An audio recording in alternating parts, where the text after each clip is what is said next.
चलो करें start.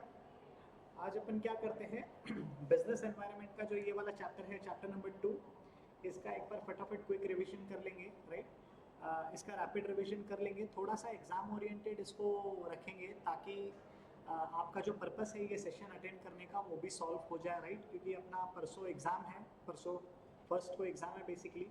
So it will be better अगर अपन इसको थोड़ा सा एग्जाम ओरिएंटेड रखेंगे। तो चैप्टर जो आज अपन बेसिकली देखने वाले हैं that will be basically business environment. Business environment के बारे में थोड़ी सी चर्चा करेंगे, थोड़ा सा बात करेंगे।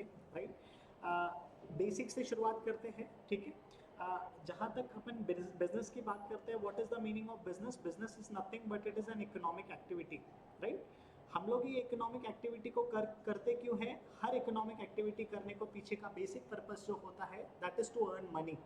चाहे वो किसी भी फॉर्म ऑफ बिजनेस ऑर्गेनाइजेशन हो, चाहे वो सोल प्रोप्राइटर हो, चाहे पार्टनरशिप हो, चाहे एलएलपी फॉर्म ऑफ ऑर्गेनाइजेशन हो, चाहे company form of business organisation हो, हर ऑर्गेनाइजेशन का यहाँ पे बेसिक मोटिव क्या होता है? To earn money. पैसा कैसे कमाना है? इकोनॉमिक एक्टिविटी करके। राइट, सेकेंड एस्पेक्ट यहाँ पे ये लोग बात कर रहे हैं एनवायरमेंट की। एनवायरमेंट का यहाँ पे क्या मतलब होता है? एनवायरमेंट का यहाँ पे मतलब इट्स ऑल अबाउट सराउंडिंग। यानी ये चैप्टर के बारे में अपन किसके बारे में डिस्कस करेंगे? जब कभी आप कोई बिजनेस करने का प्लान करते हो, चाहे आपका फॉर्म ऑफ ऑर्गेनाइजेशन जो कुछ भी हो, राइट, आप बिजनेस को स्टार्ट करने से पहले उसके सराउंडिंग को समझते हो। राइट, बिजनेस कहाँ स्टार्ट करना चाहिए, वहाँ पे ये स्पेसिफिक रिक्वायरमेंट्स है क्या नहीं है, डिमांड है क्या नहीं है, कंज्यूमर्स वहाँ आएंगे कि नहीं आ पाएंगे, कंज्यूमर्स की एक्सपेक्टेशन क्या है, जहाँ पे भी मैं बिजनेस कर रहा हूँ वहाँ पे कौन सा लॉ प्रिवेलिंग है। ये सारी फैक्टर्स को अपने को ध्यान में रखते हुए अपने बिजनेस के साथ आगे बढ़ना है। राइट, एक चीज़ यहाँ पे सबसे इंपॉर्टेंट है जो अपने को इसका एमसीक्यू बन सकता है एग्जाम के ऊपर, ये जो एनालिसिस ऑफ बिजनेस एनवायरनमेंट है, ये it is a continuous process. Right, we need to take care of this. इसका आपको एमसीक्यू आ सकता है कि बिजनेस एनवायरनमेंट को हम लोग एनालिस कब करेंगे? बिजनेस चालू करने से पहले करेंगे, या बिजनेस चालू करने वक्त करेंगे, या बिजनेस को बेसिकली चालू करने के बाद करेंगे। So we need to understand कि ये जो बिजनेस एनालिस्ट है it is a continuous process. Right, इसको हमेशा हमको कंटिन्यूस बेसिस पे क्या करना पड़ेगा? एनालिस करना पड़ेगा। एंड जैसे जैसे मार्केट डिमांड करेगा वैसे वैसे अपने को अपग्रेड करके आगे बढ़ना पड़ेगा, तब जाके अपन चीज़ों को कोप अप कर पाएंगे। ठीक है, सो यहाँ पे इस चैप्टर के अंदर हम लोग अलग अलग फैक्टर्स के बारे में पढ़ेंगे, जैसे कि इंटरनल फैक्टर होते हैं, कुछ एक्सटर्नल फैक्टर्स होते हैं। ये सारे के सारे फैक्टर्स बिजनेस के डिसीजन मेकिंग को कैसे इम्पैक्ट करेंगे, हम लोग उसका भी एक एक करके यहाँ पे रेफरेंस लेते हैं। Right, so let us start. क्यों बिजनेस के एनवायरनमेंट को समझना बहुत जरूरी है? सबसे एक बेसिक से बेसिक बात करते हैं। एक इंपॉर्टेंट कॉन्सेप्ट यहाँ पे है that is short analysis. Short analysis का यहाँ पे मतलब क्या होता है? एस का मतलब अपन स्टार्ट करते हैं स्ट्रेंथ से, W stands for weakness, O stands for opportunities, T stands for threat। यहाँ पे हम लोग क्या करते हैं? कोई भी बिजनेस को स्टार्ट करने से पहले हम लोग ये आइडेंटिफाई करते हैं कि बॉस हमारी स्ट्रेंथ क्या क्या है, क्योंकि अनलेस एंड अनटिल एक बिजनेस ऑर्गेनाइजेशन को अपना स्ट्रेंथ पता नहीं होगा वो मार्केट में अपना प्रेजेंस बना ही नहीं पाएगा। This is aspect number 1।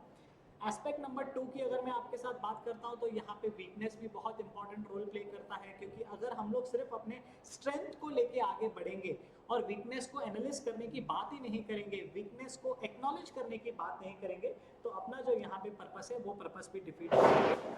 सो कहीं ना कहीं यहाँ पे अपने को क्या करना पड़ेगा? जो हमारी वीकनेस है उसको एक्नॉलेज करना पड़ेगा और उस वीकनेस के ऊपर अपने को काम करना है, ताकि कहीं ना कहीं हम लोग उस वीकनेस को भी स्ट्रेंथ के कैटेगरी में कन्वर्ट कर सके, है ना। तीसरा यहाँ पे ओ के बारे में अंदर क्या आ जाता है? ओ के अंदर अपन बात करते हैं यहाँ पे अपॉर्चुनिटीज के बारे में। एक सिंपल सी बात करते हैं, मान के चलो कोई बिजनेस ऑर्गेनाइजेशन है, राइट, वो बिजनेस ऑर्गेनाइजेशन के पास पॉसिबिलिटीज है वो अपनी सर्विसेज बढ़ाए। एग्जाम्पल के तौर पे अगर मैं आपके साथ यहाँ पे बात करता हूँ तो मान के चलो कोई कोचिंग इंस्टीट्यूट है, राइट। कोचिंग इंस्टीट्यूट का यहाँ पे शुरुआत कैसे होता है? वो 10th का भी आपको क्लासेस प्रोवाइड करते हैं, 11th का भी क्लासेस प्रोवाइड करते हैं, 12th का भी क्लासेस प्रोवाइड करते हैं, CS के भी क्लासेस आपको प्रोवाइड करते हैं।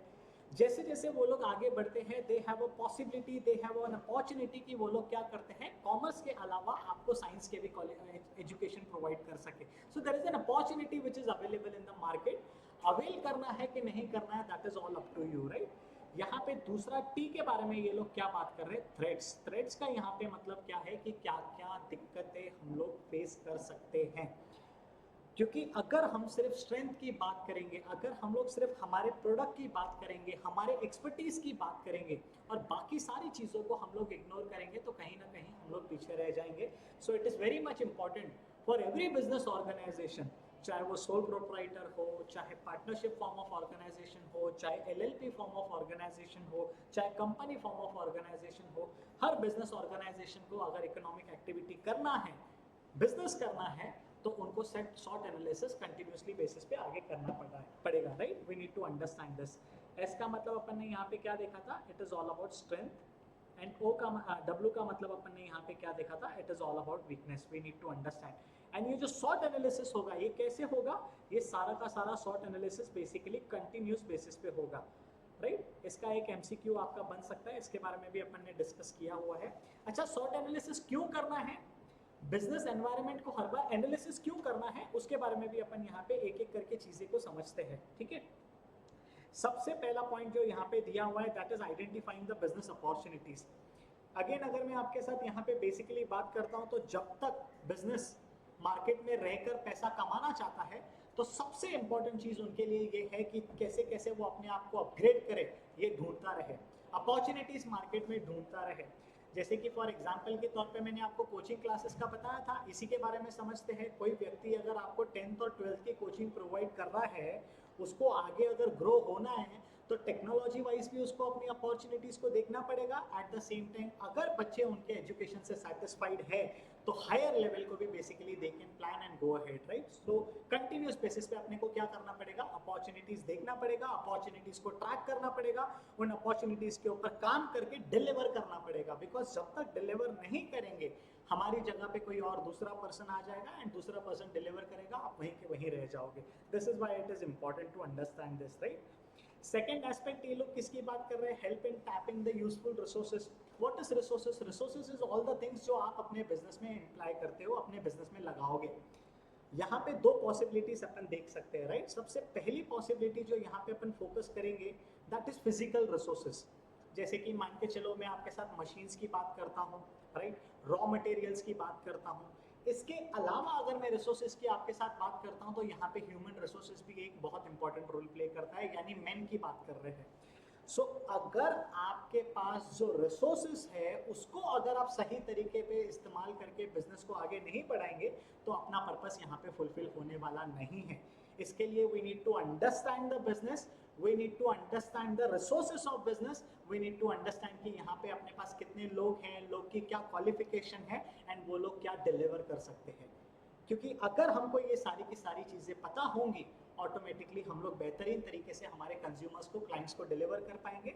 एंड एक बार हमारे क्लाइंट्स को हम लोग बेहतर तरीके से डिलीवर करते हैं, automatically it is a win win situation for both of them, we need to understand, ठीक है। तीसरी यहाँ पे क्या बात हो रही है, coping up with the changes.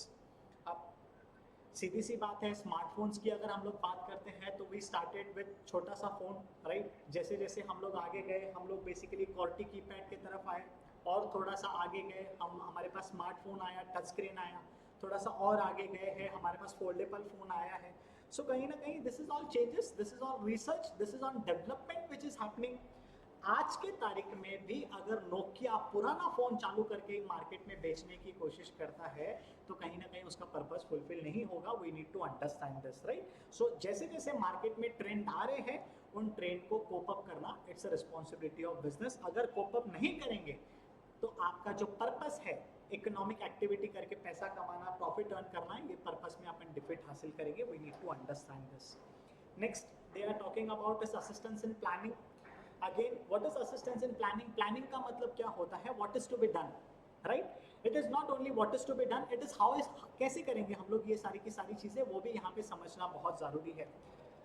अगर हमने हमारे बिजनेस का शॉर्ट एनालिसिस करके रखा है, तो it is very easy for us to understand कि हम लोग किस तरीके से हमारे अपॉर्चुनिटीज को अवेल करेंगे, किस तरीके से हमारी वीकनेस को हम लोग बेसिकली स्ट्रेंथ में कन्वर्ट करेंगे, हमारे थ्रेड्स को हमारे स्ट्रेंथ में कन्वर्ट करके हम लोग आगे बढ़ेंगे। This is very important concept which we need to understand. Short analysis होगा तभी कमजोरियां पता चलेगी, तभी थ्रेड्स पता चलेंगे, और जब ये सारी की सारी चीजें हमारे पास अवेलेबल होंगी, तो इनको काउंटर कैसा करना है वो भी अपने को यहाँ पे एक एक करके समझने में मदद हो जाएगी, right. The next point is same, related to help in improving performance. Again अगर अपने को अपना स्ट्रेंथ पता है, ऑटोमेटिकली हम लोग उस स्ट्रेंथ के ऊपर एक्सपर्टीज डिलीवर करेंगे, हमारी वीकनेस को ध्यान में रखेंगे, उस वीकनेस को सुधारने की कोशिश करेंगे। तो जब हम लोग हमारे वीकनेस के ऊपर काम करेंगे, ऑटोमेटिकली हमारा जो परफॉर्मेंस है उसमें इंप्रूवमेंट अपने को देखने को मिलता है। This is why it is important to study about the business even before the start of business, while you are doing business and after it, right? Every time it is a continuous process, we need to understand all these things. Risk management, risk का यहाँ पे क्या मतलब होता है? अब business यहाँ पे क्या होता है ना, मल्टीपल रिस्क फेस करता है। एग्जाम्पल के तौर पे अगर मैं आपके साथ यहाँ पे बात करूँ, सबसे पहले तो टेक्नोलॉजिकल रिस्क भी बीच में आ जाता है, राइट? सो टेक्नोलॉजिकल रिस्क के बारे में क्या बोलते हैं हम लोग, you know technology is keeping on upgrading. जैसे कि अगर मैं आपके साथ चाइना की बात करता हूँ, तो as of today China 10G launch किया है चाइना ने, राइट? सो चाइना अगर 10G के यहाँ पे है, हम लोग यहाँ पे 5G में अभी अपना काम कर रहे हैं, तो are we coping up with the market, international market? No. So we need to understand. So कहीं ना कहीं हर एक अपॉर्चुनिटी के साथ एक रिस्क भी जुड़ा हुआ है। सो अगर हमने सारा का सारा सॉर्ट एनालिसिस किया है, बिजनेस के एनवायरनमेंट को समझा है, तो जो भी आगे थ्रेट्स है उसको हम लोग कहीं ना कहीं टैकल करके क्या कर सकते हैं, आगे बढ़ सकते हैं। This is what they are trying to say. Next is compliance and governance. सीधी सी बात है, आप कहीं पे भी बिजनेस करो, चाहे भारत में करो, चाहे भारत के बाहर करो, जहां पे भी आप बिजनेस करोगे ना, उस कंट्री के रूल्स एंड रेगुलेशंस को अपने को फॉलो करना पड़ता है। तो रूल्स एंड रेगुलेशंस को फॉलो करने से पहले हमको उस कंट्री के रूल्स एंड रेगुलेशंस पता होने चाहिए। This is what they are trying to say, कि आपको बिजनेस करने से पहले वो बिजनेस को कौन से लॉस एप्लीकेबल होते हैं, ये भी समझना बहुत ज़्यादा ज़रूरी है। इसका एग्जाम्पल के तौर पे अगर अपन बात करें, तो लीगल रूल के बारे में बात करता हूँ, सिगरेट्स की बात करते हैं, राइट? आपसे सिगरेट के पैकेट के ऊपर या कोई भी तंबाकू के पैकेट के ऊपर ना एक छोटा सा डिस्क्लेमर होता है, consuming this is injurious to health. उसके बाद भी अपन कंज्यूम करते हैं। आप मेरे को एक सिंपल सी बात बताओ ना यार, जो कंपनी सिगरेट बेचती है वो अपने प्रोडक्ट के ऊपर ऐसा लिख रही है, consuming this is injurious to health, so why it is writing all this kind of stuff? उसका ही सेल्स इंपैक्ट होगा, लेकिन नहीं, they have to do it. Sir, why they have to do it? They have to do it because the law over here is asking them to do it. अगर आप उसको नहीं follow करोगे तो कहीं ना कहीं लीगल पेनल्टीज में, लीगल हर्डल में अपन यहाँ पे अटक सकते हैं। We need to understand. देखो अपना जो पर्पस है इस लेक्चर का, आज के सेशन का, वो सेशन का पर्पस यही है कि हम लोग इस चीज़ को फटाफट रिवाइज करें। इसीलिए यही स्पीड अपने को मेंटेन करके आगे जाना पड़ेगा। सो अपना अटेंशन बना के रखो, राइट? चलो, इसके अलावा अपन क्या बात करेंगे? ठीक है सर, समझ में आ गया। अभी अगर बेसिकली मैं आपके साथ बात कर रहा हूँ, तो यहाँ पे 2 टाइप्स ऑफ बिजनेस एनवायरनमेंट है, जिसको हमेशा से कंटिन्यूस बेसिस पे हमको क्या करना है, एनालाइज करना है, और जो भी उसमें थ्रेट्स है, वीकनेस है, उसके ऊपर अपने को काम करना है, कोप अप करना है, ताकि हम लोग फेस कर सके, right? So there are 2 types of environment. First we are talking about internal factor, second we are talking about external factor, right? So अगर मैं आपके साथ यहाँ पे इंटरनल फैक्टर की बात करता हूँ, इसका एमसीक्यू आपके एग्जाम में बन सकता है। And internal factor are those factor which are controllable in nature, right? लिख के ले लो, यहाँ पे काम आएगा आपको। Internal factors are those factors which are controllable, जिसको आप कंट्रोल कर सकते हो, which are within the boundaries of business organisation, right? And यहीं पे अगर मैं आपके साथ एक्सटर्नल फैक्टर्स की बात करता हूं, तो एक्सटर्नल फैक्टर्स यहाँ पे क्या है? एक्सटर्नल फैक्टर्स यहाँ पे अनकंट्रोलेबल है, यानी बिजनेस के रीच के बियॉन्ड है। We need to understand this, right? चलो आ जाओ, एक एक करके अपन समझते हैं कि इंटरनल फैक्टर्स के अंदर कौन सी कैटेगरीज आ जाते हैं एंड एक्सटर्नल फैक्टर्स के अंदर कौन सी कैटेगरीज आ जाते हैं। सबसे पहले यहाँ पे अपन इंटरनल फैक्टर्स के बारे में बात करते हैं। It's all about value framework. अब जो भी बिजनेस ऑर्गेनाइजेशन है, उस बिजनेस ऑर्गेनाइजेशन का अपने एम्प्लॉइज के प्रति बर्ताव कैसा है, उस ऑर्गेनाइजेशन का एम क्या है, पर्पस क्या है? सिर्फ प्रॉफिट कमाना है कोई भी सामान बेच के, या क्वालिटी ऑफ प्रोडक्ट बेच के प्रॉफिट कमाना है? सो हर बिजनेस ऑर्गेनाइजेशन का एक एम है, एक गोल है, एक मोटो है। तो उसके मोटो को बेसिकली हम लोग क्या कर सकते हैं, बिजनेस ऑर्गेनाइजेशन क्या कर सकती है, उसको चेंज कर सकती है। So accordingly what they are trying to say कि how you treat your employee, how you treat your customer, this is all internal factor. Example के तौर पे अगर अपन एक बेसिक चीज देखते हैं, तो तो it's all about restaurant, right? मान के चलो अपन किसी रेस्टोरेंट के पास जाते हैं, किसी होटल में जाते हैं, वहाँ के वेटर्स आपके साथ कैसे ट्रीट करते हैं? Either they can treat you with full dignity, full respect, या तो फिर सेकेंडली आप आए नहीं आए उनको कुछ फर्क नहीं पड़ता है। सो कहीं ना कहीं वो जो होटल जिनका जो ओनर है उनके पॉलिसी के ऊपर डिपेंड करता है how they have asked their waiters to deal with the customers. So this is an important factor which we need to understand. This is controllable, यानी अगर कोई वेटर आपके साथ गलत बर्ताव करता है तो उसका ओनर अपने वेटर को बोल के उस चीज को सुधार सकता है, उस चीज को कंट्रोल कर सकता है, ताकि हम लोग इसको आगे दोबारा से रिपीट ना करें, राइट? सेकेंड, बिजनेस पाथ, आपके एग्जिस्टेंस का मेन पर्पस क्या है? अभी जैसे फॉर एग्जांपल हम लोगों ने डिस्कस किया है कि अलग अलग बिजनेस ऑर्गेनाइजेशन है, अलग अलग बिजनेस ऑर्गेनाइजेशन के अलग अलग गोल है, अलग अलग पर्पस है। Let us talk about some NGO. NGO का मतलब यहाँ पे क्या होता है? एनजीओ बोलो, एनपीओ बोलो, सोशल ऑर्गेनाइजेशन बोलो, जिनका मेन पर्पस क्या होता है? लोगों की भलाई करना। सो अगर आपका मेन पर्पस यहाँ पे लोगों का भलाई करना है and still you are monetising it, so this is not the right thing which you are doing, right? So we need to understand हम लोग अकॉर्डिंगली क्या करते हैं, इस चीज को कंट्रोल करके बदल सकते हैं ताकि जो हमारा पर्पस है हम उसी तरीके से आगे चले। Next, they are talking about organisational structure. आपने 11th एंड 12th के अंदर भी बेसिकली पढ़ा होगा, ओसीएम के अंदर, मैनेजमेंट के अंदर, कि there are 3 different levels of business organisation, right? We started with top level, then there is middle level, and then उसके नीचे यहाँ पे लोअर लेवल आ जाता है। सो आपका बिजनेस कितना बड़ा है, कितना छोटा है, उसके हिसाब से आप अपने बिजनेस को सेंट्रलाइज या डिसेंट्रलाइज कर सकते हो, राइट? मान के चलते हैं अगर आपका बिजनेस बहुत बड़े लेवल पे ऑपरेट कर रहा है तो सेंट्रलाइज्ड करना कहीं ना कहीं काम में नहीं आएगा, बिकॉज हर छोटी छोटी चीज़ों के लिए आपको हेड ऑफिस के पास से अप्रूवल लेना पड़ेगा। यहीं पे अगर अपना बिजनेस छोटे लेवल पे है तो सेंट्रलाइज्ड होना यहाँ पे बहुत ज़्यादा ज़रूरी है। So it depends upon the size of the business. If your size of the business is small, आप सारे के सारे डिसीजन सेंट्रलाइज्ड बेसिस पे ले सकते हैं, एक जगह से ले सकते हैं। अगर आपका बिजनेस का साइज बहुत ज़्यादा बड़ा है तो कहीं ना कहीं आपको डिसेंट्रलाइज करना पड़ेगा। एग्जाम्पल अपन डीमार्ट का ले सकते हैं। डीमार्ट का मल्टीपल जगह पे, मल्टीपल लोकेशंस पे यहाँ पे आउटलेट्स है, तो अगर हर आउटलेट का बिलिंग सिर्फ एक जगह पे होगा तो this can be a problematic situation.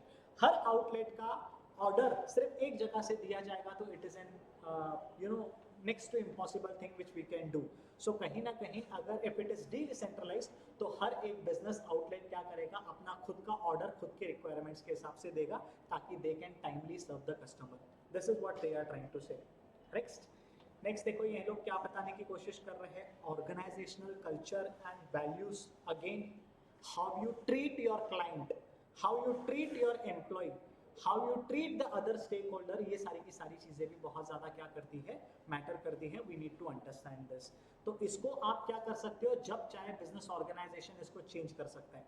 अगर बिजनेस ऑर्गेनाइजेशन को लग रहा है कि ये सारी के सारे फैक्टर्स के कारण मेरा सेल्स ड्रॉप हो रहा है, मेरा बिजनेस ड्रॉप हो रहा है, मेरा गुडविल खराब हो रहा है, तो बिजनेस ऑर्गेनाइजेशन जब चाहे इन फैक्टर्स को क्या कर सकता है, इन फैक्टर्स को समझ के जो जो कमियां हैं इसको इम्प्रोवाइज करके आपके और मेरे सामने पेश किए कर सकते हैं, राइट?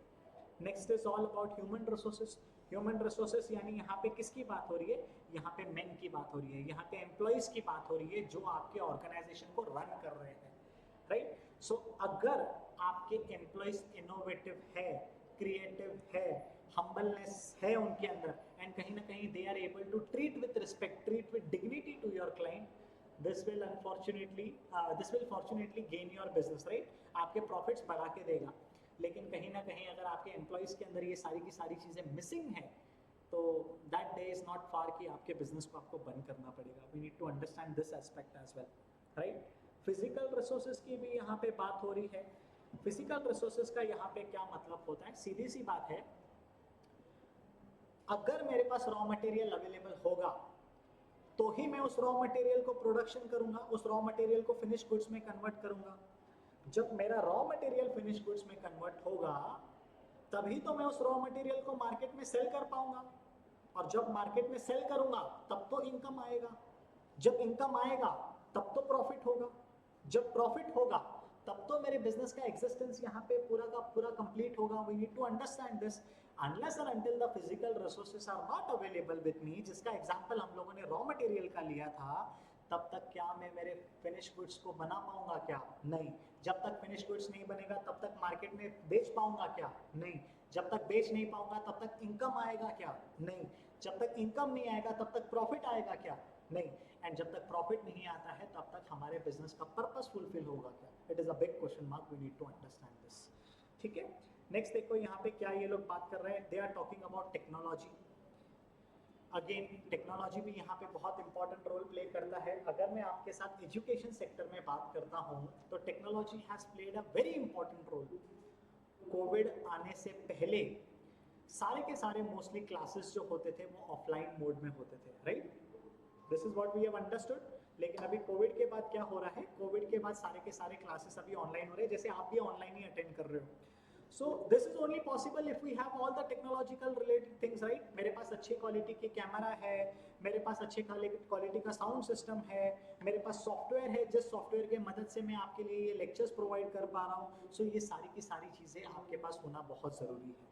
अनलेस और अनटिल ये सारी की सारी चीज़ें अपने पास नहीं है, हमारे बिजनेस ऑर्गेनाइजेशन का जो पर्पस है, that purpose will get defeated, we need to understand. ठीक है, चलो एक बार फटाफट रिवाइज करा दो। कितने फैक्टर्स है? दो। एक इंटरनल फैक्टर है, दूसरा एक्सटर्नल फैक्टर है।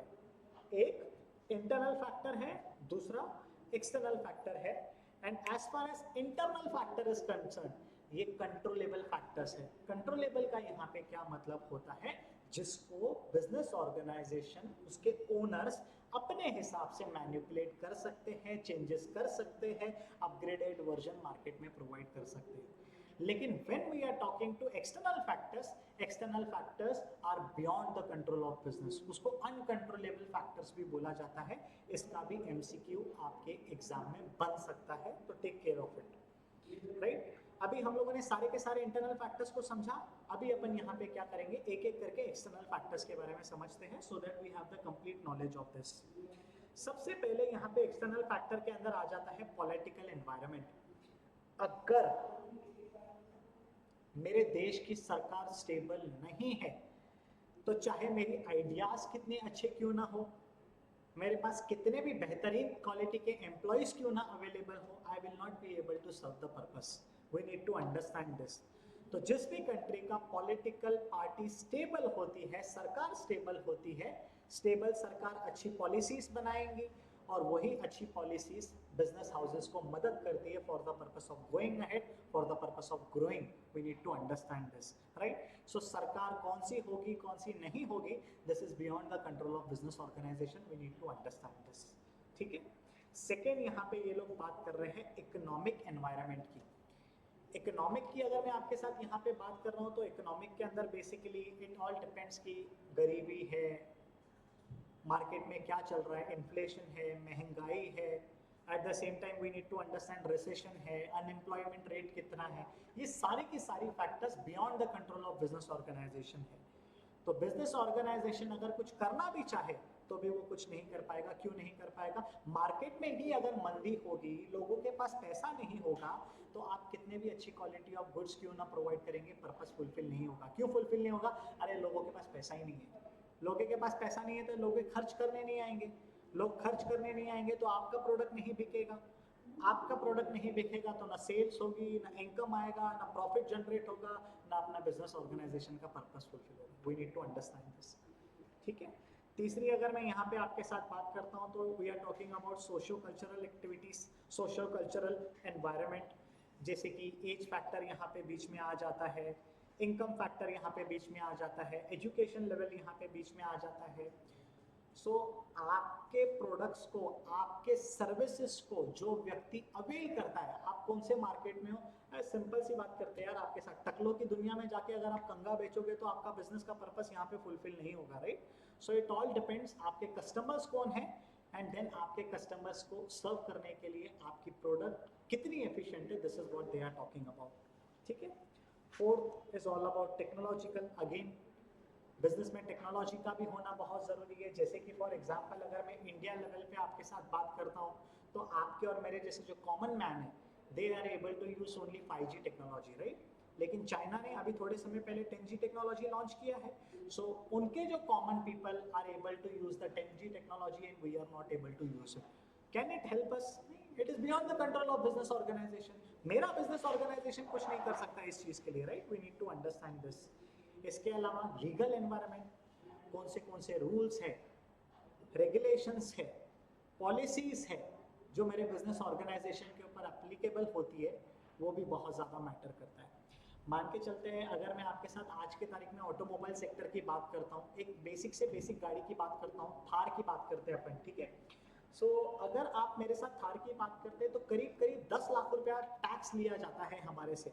जैसे कि मान के चलो 10 लाख रुपया अगर गाड़ी का कॉस्ट है, इस 10 लाख रुपए के ऊपर 10 लाख रुपए का टैक्स लगाया जाता है एंड वही गाड़ी जो मार्केट में 10 लाख रुपए में मिलनी चाहिए थी, वो 20 लाख रुपए में मिल रही है. सो हो सकता है कॉमन मैन उसको अफोर्ड नहीं कर पाए. सो why? It is all about the legal environment. जो हमारे भारत में रूल्स एंड रेगुलेशंस बने हैं, जो हमारे भारत के कानून हैं, जो हमारे भारत के पॉलिसीज हैं, ये पॉलिसीज हमको फॉलो करना पड़ेगा हर हालत में. अगर हमको यहाँ पे लॉफुली बिजनेस करना है, प्रॉफिट कमाना है, तो we will have to follow. This is beyond the control of business organisation. इसके लिए तो पहले उन्होंने ऊपर बात करके आए हैं कि सरकार अगर स्टेबल होगी, सरकार को पता होगा कि हमारा जो कंट्री है वो डेवलपिंग नेचर का है, हमको इजी ऑफ डूइंग बिजनेस करना पड़ेगा, नए नए रूल्स एंड रेगुलेशंस निकालने पड़ेंगे ताकि किसी भी बिजनेस ऑर्गेनाइजेशन को सर्वाइव करने के लिए डिफिकल्टी ना हो. सो ये सारी की चीज़ें को ध्यान में रखते हुए अपने को आगे बढ़ना है, right? Next they are talking about environmental environment. Environment का यहाँ पे बेसिक मतलब क्या होता है? It all, let us take one simple example. Pollution की ये लोग बात कर रहे हैं. आपका जो बिजनेस ऑर्गेनाइजेशन है वो कितना ज़्यादा मार्केट में, कितना ज़्यादा एनवायरमेंट में पोल्यूशन छोड़ रहा है, ये भी बहुत ज़्यादा इंपॉर्टेंट है. लेदर इंडस्ट्री की अगर मैं आपके साथ बात करता हूँ तो लेदर इंडस्ट्री काफ़ी ज़्यादा क्या करता है? वाटर पोल्यूशन करता है, राइट? सो अगर हमारे भारत के लॉ के जरिए रेस्ट्रिक्शंस लगाई गई है तो don't you think so leather industry आगे बढ़ नहीं पाएगा? But we will have to follow it. Why we will have to follow? Because that is beyond the control of business organization. तो ये 6 अलग अलग एस्पेक्ट्स है, 6 अलग अलग एनवायरनमेंट है जो कि बिजनेस ऑर्गेनाइजेशन के कंट्रोल के बियॉन्ड है. जैसा है उसको वैसे ही लेके आगे बढ़ना पड़ेगा. इसका एक एमसीक्यू आपके लिए बन सकता है. ये 6 के 6 जो एनवायरनमेंट है, 6 के 6 जो एस्पेक्ट्स है, इनके लिए एक फ्रेज है. The name of the phrase is pastel. क्या है फ्रेज का नाम? Pastel. P stands for political environment, E stands for economic environment, S stands for socio-cultural, T stands for technology, L stands for legal, and again E stands for environmental. This is what we need to consider, right? ठीक है sir. तो अभी तक अपन ने क्या क्या चीज़ें देखी है? सबसे पहले तो अपन ने बिजनेस एनवायरनमेंट का मतलब देखा, राइट? सो बिजनेस एनवायरनमेंट के मतलब के अंदर हम लोगों ने ये सोचा कि अगर आपको कोई बिजनेस सेटअप करना है या आपने ऑलरेडी अपने बिजनेस को सेटअप किया है तो हमको क्या करना पड़ेगा? उसके सराउंडिंग को समझना पड़ेगा. कंटिन्यूस बेसिस पे अपने को सॉट एनालिसिस करना पड़ेगा. कंटिन्यूस बेसिस पे हमारे बिजनेस के स्ट्रेंथ को देखना पड़ेगा, अपॉर्चुनिटीज को देखना पड़ेगा, वीकनेस को देखना पड़ेगा एंड थ्रेट्स को देखना पड़ेगा. ठीक है? सो बिजनेस एनवायरनमेंट के साथ साथ हम लोगों ने देखा था कि 2 फैक्टर्स है जो बहुत ज़्यादा इंपॉर्टेंट है. पहला फैक्टर जिसकी यहाँ पे बात हो रही है that is internal factor. Internal factors को हम लोग क्या कर सकते हैं? Internal factors can be controlled. जो बिजनेस वैल्यूज अडॉप्ट करती है, अपने एम्प्लॉयज़ का बर्ताव, अपना ऑब्जेक्टिव, ये सारी की सारी चीज़ें हम लोग चेंज कर सकते हैं. एट द सेम टाइम अगर मैं एक्सटर्नल की आपके साथ बात करता हूँ तो external is beyond the control of business organisation. We need to understand this. ठीक है? So as far as external environment is concern, that is uncontrollable environment, उसमें एक फ्रेज है जिसका एमसीक्यू बन सकता है. वो फ्रेज का नाम क्या है? It is pastel.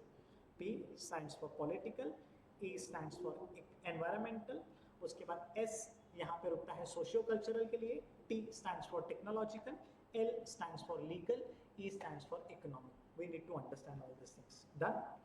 Any doubt till here? कुछ परेशानी है, कुछ दिक्कत है यहाँ तक या चले आगे? फटाफट बताओ so that we can move ahead.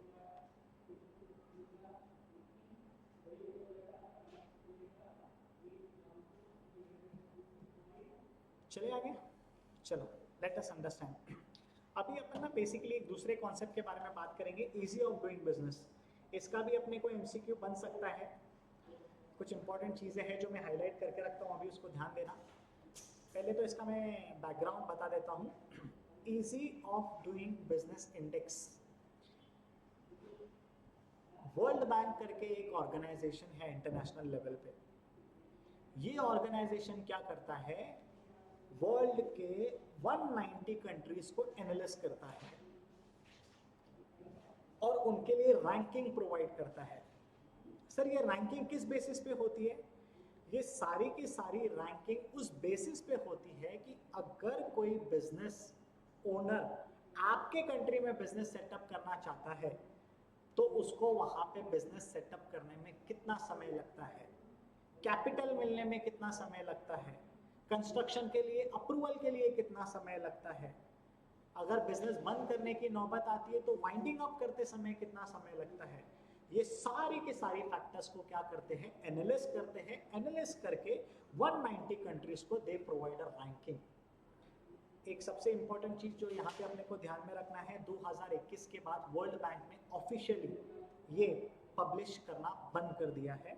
सो जो लेटेस्ट अवेलेबल हमारे पास है उसके बारे में अपन थोड़ा सा चर्चा करते हैं, राइट। बाय द वे आपका ऐसा सोचना होगा कि सर जब से वर्ल्ड बैंक ने ये बंद किया है तब से क्या हमारे भारत ने कुछ इम्प्रूवमेंट नहीं किया है? क्या भारत ने इम्प्रूवमेंट किया है।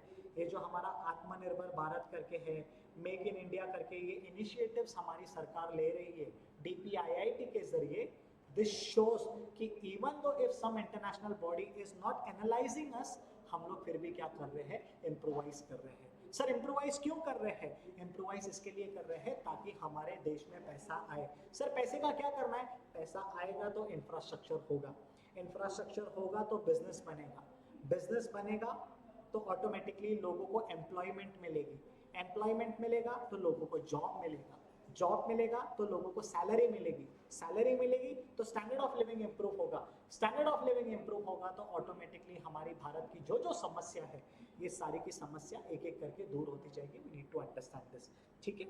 चलो आपके एमसीक्यू के पर्सपेक्टिव से कुछ इंपॉर्टेंट चीजें बता रहा हूँ। ये जो easy of doing business index है ये कौन पब्लिश करता है? ये वर्ल्ड बैंक यहाँ पे पब्लिश करता है, इसको मार्क करके रखो। इसके अलावा अगर मैं आपके साथ यहाँ पे बात करता हूँ तो 2021 के बाद वर्ल्ड बैंक ने सस्पेंड कर दिया है इस रिपोर्ट को पब्लिश करना। क्यों सस्पेंड किया है? डेटा मैनिपुलेशन के कारण, डेटा मैनिपुलेशन कंट्रोवर्सीज के कारण। वी नीड टू अंडरस्टैंड इस इंडेक्स के जरिए हम लोग क्या क्या फोकस करते हैं कि what are the regulatory reforms and आपके भारत में या आपके देश में बिजनेस करना कितना सहूलियत है, कितना ईजी है, कितना कंफर्टेबल है। डन। ये देखो ये सारे के सारे फैक्टर्स यहाँ पे प्रोवाइड किए गए हैं जो आपके रेफरेंस के लिए आप स्क्रीन पे देख रहे हो, राइट। सबसे पहले तो ये क्या एनालिसिस करते हैं कि आपके भारत में अगर बिजनेस सेटअप करना है तो उसमें कितना समय लगता है, कंस्ट्रक्शन के अप्रूवल के लिए कितना समय लगता है, इलेक्ट्रिसिटी कनेक्शन लाने के लिए कितना समय लगता है, आपके देश में प्रॉपर्टी रजिस्टर होने में कितना समय लगता है। क्योंकि जब कभी कोई बिजनेस ऑर्गेनाइजेशन आपके देश में आके बिजनेस करेगा तो बट ऑब्वियस है उसको प्लेस ऑफ बिजनेस होना तो बहुत ज़्यादा ज़रूरी है। एंड प्लेस ऑफ बिजनेस उसको लगेगा तो उसको या तो रेंट पे लेना पड़ेगा या तो परचेज करना पड़ेगा। अगर परचेज करता है या रेंट पे भी रहता है तो एटलीस्ट उसको एग्रीमेंट तो रजिस्टर करवाना पड़ेगा। सो एग्रीमेंट अगर रजिस्ट्रेशन कराना है तो कितना समय लगता है, ये सारी चीज़ें बहुत ज़्यादा इंपॉर्टेंट है, right. For your kind information, आपके नॉलेज के लिए बता रहा हूँ ये चीज़।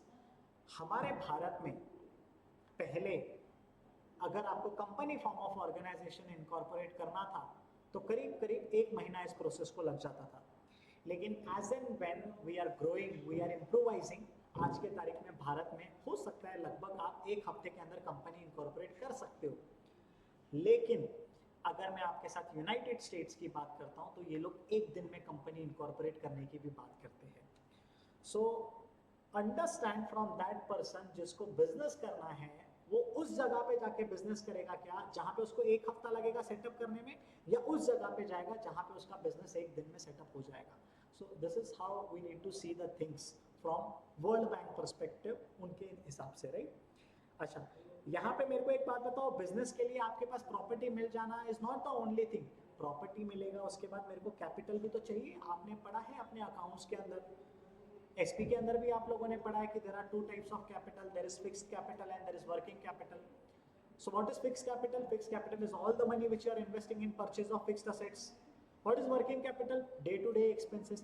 अरे बॉस बिजनेस कर रहा हूँ, धंधा कर रहा हूँ, धंधे करने के लिए, बिजनेस करने के लिए पैसों की तो जरूरत है. असेट खरीदना पड़ेगा, लैंड एंड मशीनरी खरीदनी पड़ेगी, कंप्यूटर्स खरीदने पड़ेंगे, और इन सारी चीजों को रन करने के लिए भी तो पैसा चाहिए. तो कितना इजीली एक बिजनेस को यहाँ पे फाइनेंस अवेलेबल हो जाता है, ये एस्पेक्ट को भी वर्ल्ड बैंक कंसीडर करती थी. We need to understand this.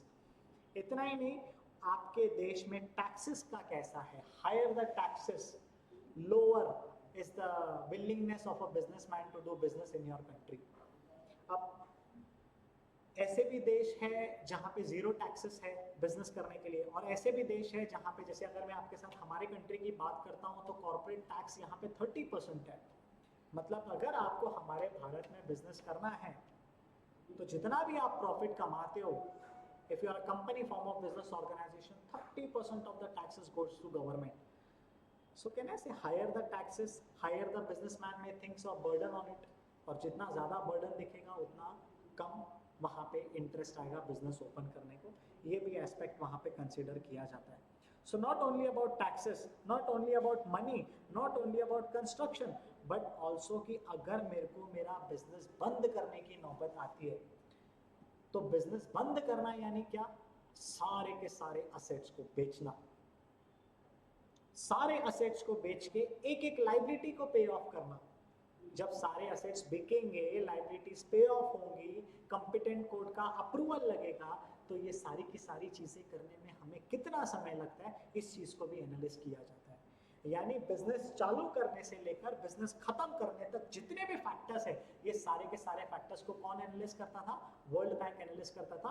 World bank her country के ये सारे फैक्टर्स एनालिस करके उनको रैंकिंग प्रोवाइड करता है, एंड उस रैंकिंग के बेसिस पे इजी ऑफ डूइंग बिजनेस करके ये इंडेक्स पब्लिश होता था, जो कि अब डिसकंटिन्यूड हो चुका है. We need to understand this. चलो ठीक है सर, समझ में आ गया. अभी मेरे को ये बताओ भारत का क्या हाल है, भारत का क्या सिचुएशन है.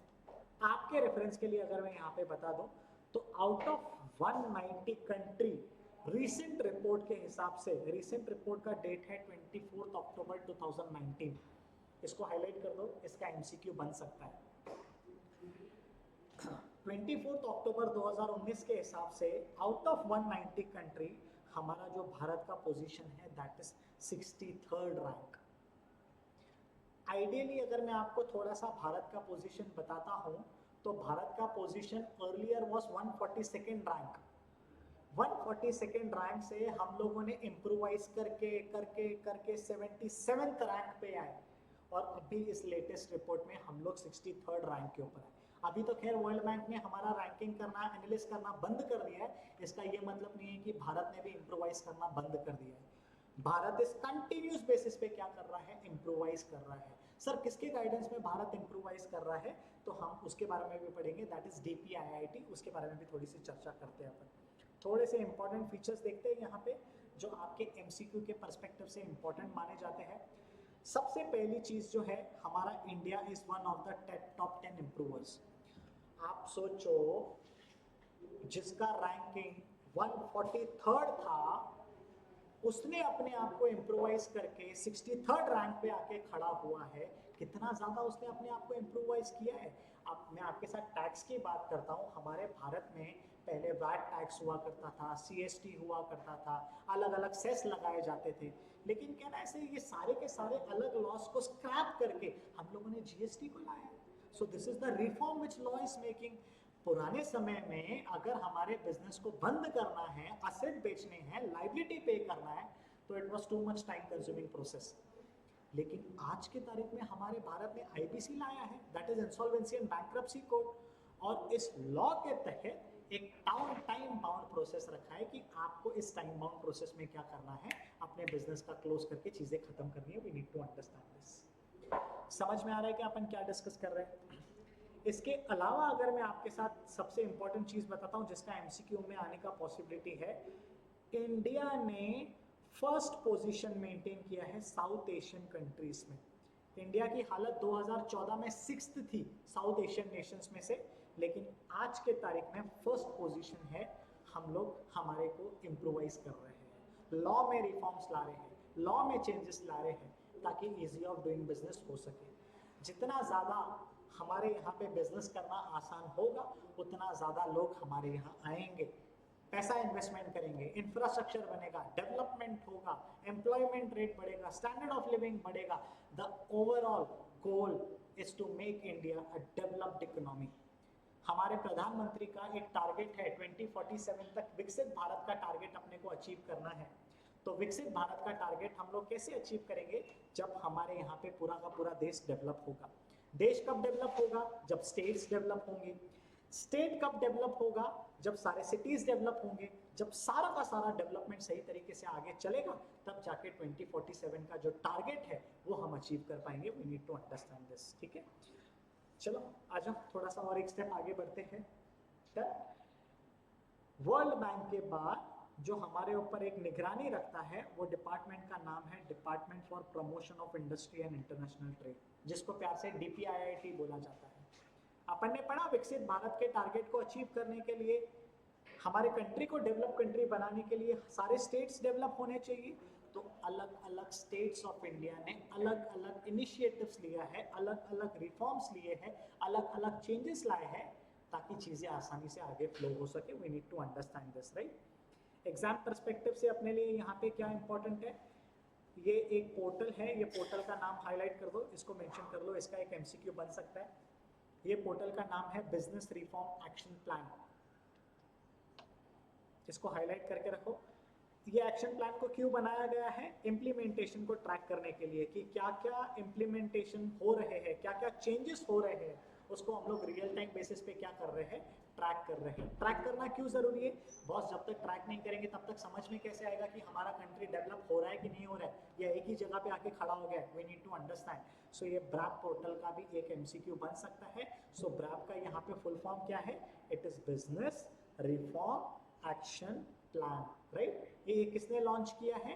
ये लॉन्च किया है DPIIT ने। क्यों लॉन्च किया है? इसका लॉन्च करने के पीछे का पर्पस है हम इम्प्लीमेंटेशन ऑफ रिफॉर्म्स को ट्रैक कर सके। चेंजेस लाना is not a big thing, जो चेंज आप लाए हो उस पर इम्प्लीमेंट करना is an important thing. Law banana is not a difficult thing, बनाए हुए लॉ को इम्प्लीमेंट करना is a difficult thing. Policy banana is not a difficult thing, जो पॉलिसी आप लाए हो उस पॉलिसी को फॉलो करना इज अ डिफिकल्ट थिंग। उसी तरीके से स्टडी प्लान बनाना is not a difficult thing, लेकिन उस स्टडी प्लान पे स्टिक रहना is a difficult thing. We need to understand. ठीक है, चलो एक स्टेप और आगे बढ़ते हैं अपन।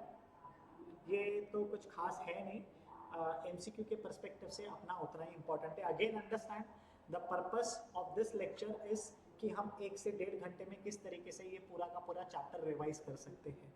तो जितना कोशिश हो सकता है सारे के सारे इंपॉर्टेंट एग्जाम ओरिएंटेड पॉइंट्स को अपन कवर कर रहे हैं ताकि 1 से 1.5 घंटे के अंदर आप चीज़ों को कोप अप करके आगे बढ़ सको। डन। इसके अलावा अगर मैं आपके साथ यहाँ पे बात करता हूँ तो here comes the concept of trade. Any idea what is trade? Simple सी बात है, व्हाट इज ट्रेड? पढ़ा है आपने 12th स्टैंडर्ड के OCM के भी अंदर ये सारी की सारी चीजें देखी है।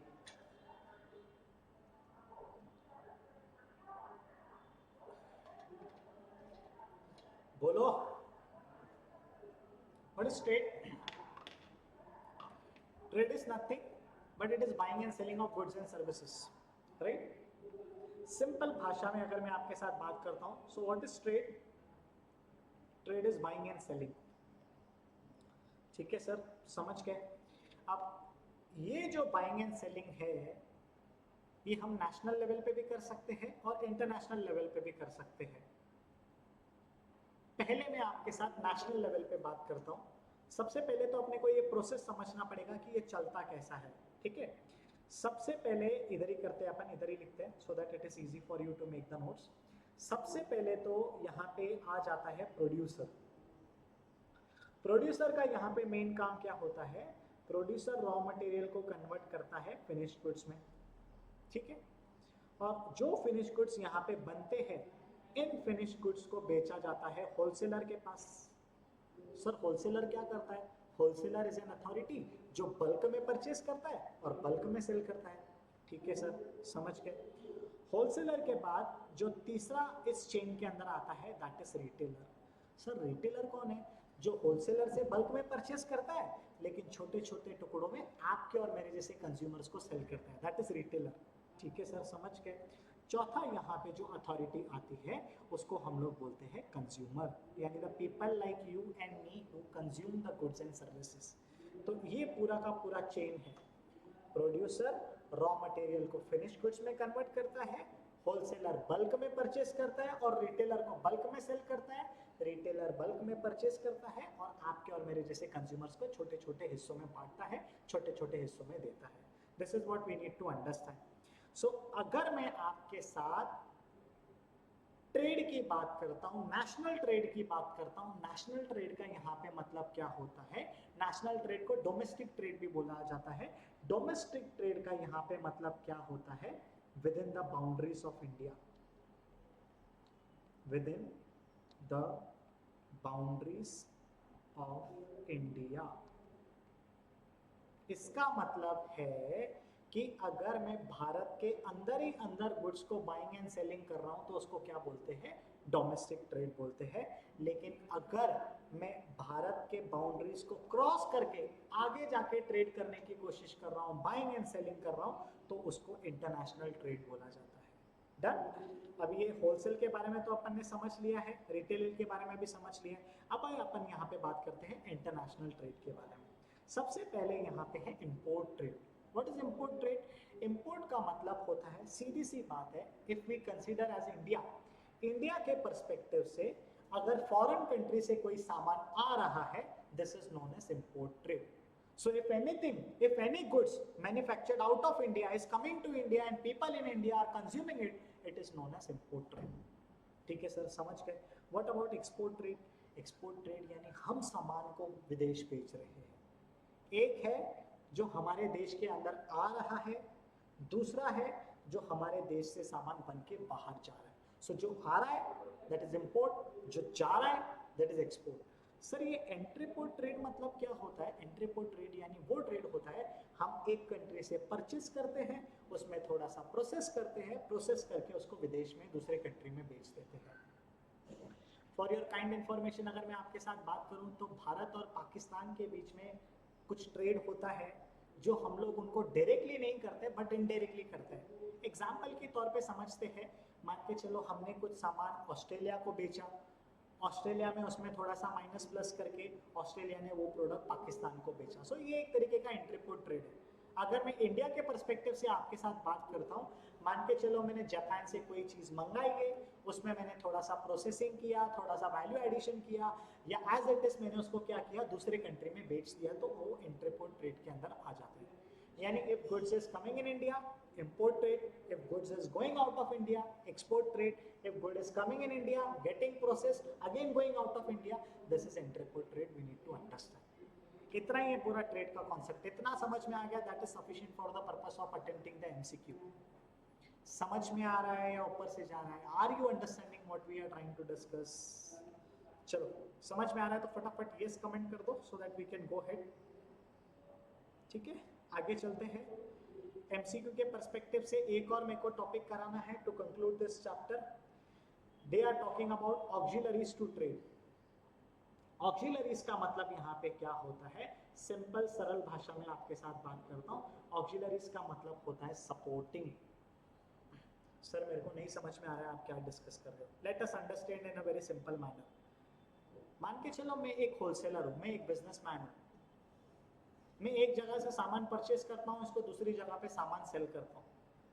अब मेरे को बताओ, इंडिपेंडेंटली तो मैं ये सारी की सारी चीजें नहीं कर सकता हूँ।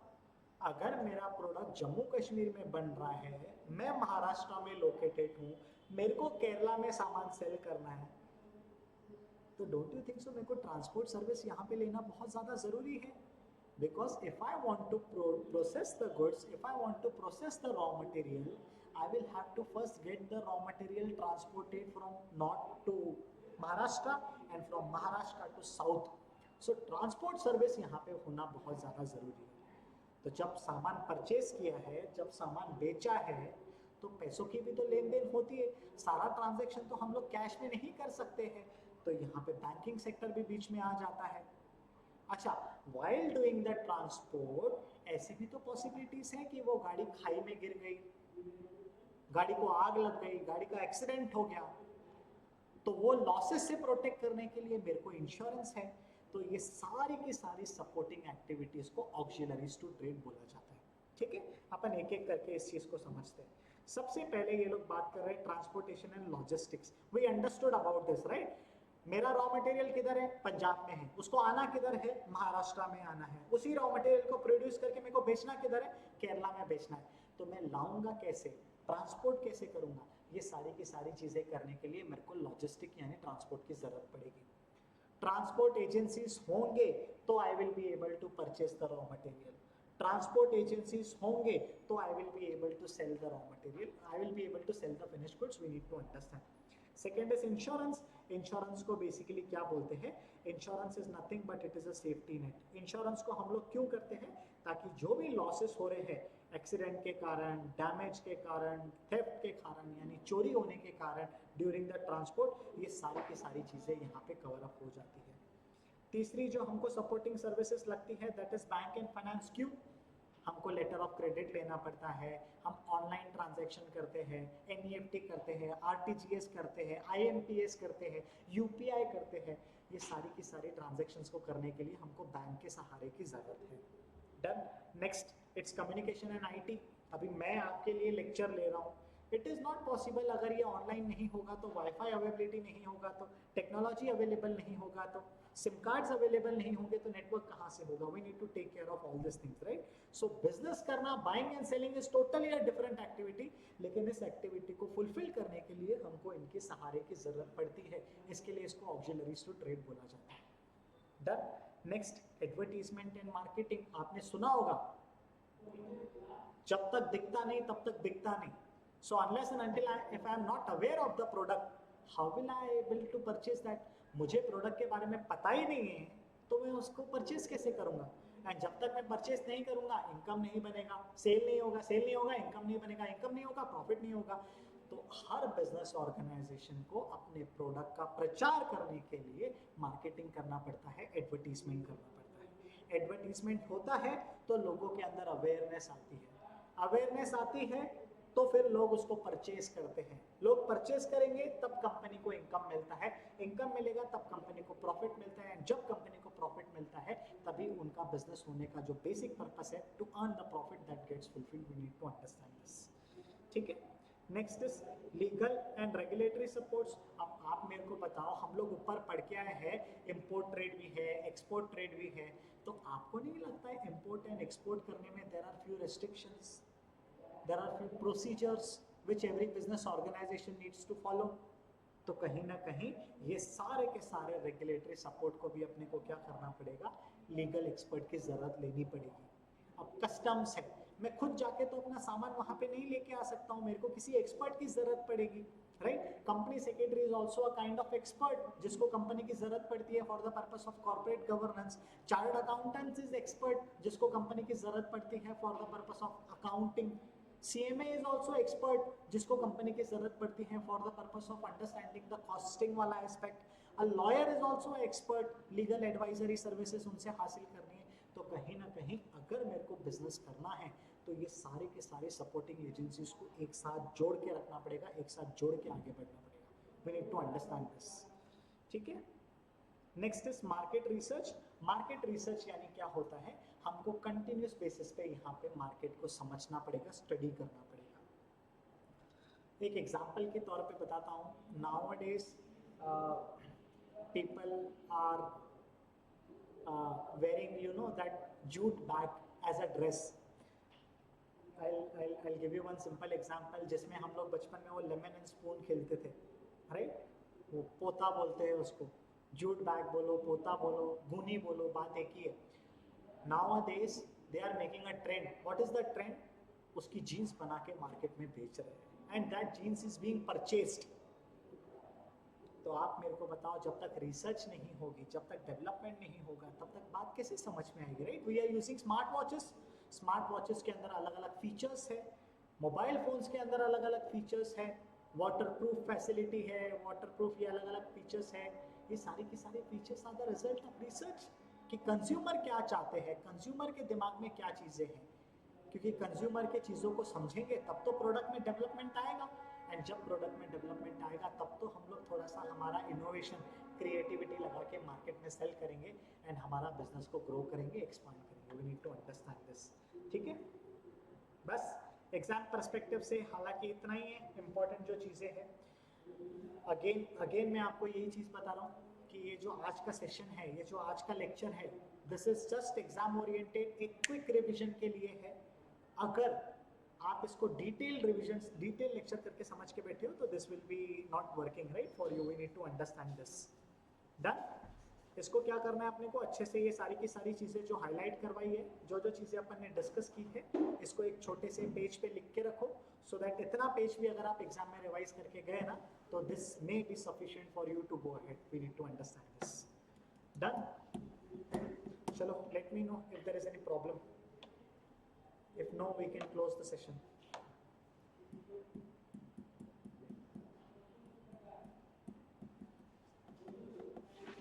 Done? No doubts? बढ़िया है। चलो, धन्यवाद। Let's close for today.